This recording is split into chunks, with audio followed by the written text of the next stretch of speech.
कांग्रेस के senior leader और राज्यसभा रुकने पार्लियामेंट दिग्विजय सिंह ने आज कहा कि वजीर आजम नरेंद्र मोदी एक और दौरे हुकूमत मिलने पर अगर आइन में तब्दीली करते हैं तो उन्हें हैरानी नहीं होगी। साबिक वजीर आला सिंह ने आज ट्वीट के जरिए मोदी और बीजेपी संघ पर हमला करा।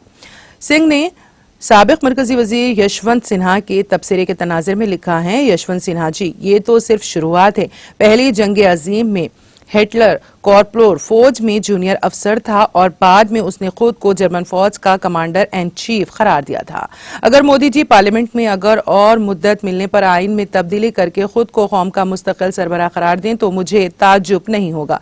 दर हकीकत दिवाली का त्योहार फौज के दरमियान मनाने के दौरान फौज की वर्दी जैसे लिबास पहनने के मामले पर संघ और बास सियासतदान इनको एक दो रोज से निशाने पर ले रहे हैं। दिग्विजय सिंह ने कल भी इस ताल्लुक से ट्वीट के जरिए सवाल उठाते हुए कहा था कि क्या कोई शहरी फौज की वर्दी पहन सकता है। संघ ने इसके अलावा आज भी ट्वीट के जरिए सिंह पर हमला बोला और कहा कि सिंह का नजरिया मुल्क को बर्बाद कर रहा है जिसकी वो मुखालिफत करती हैं। उन्होंने कहा कि ये लोग तक़सीम करो और हुकूमत करो और बार बार झूठ बोलो की पॉलिसी पर काम करते हैं।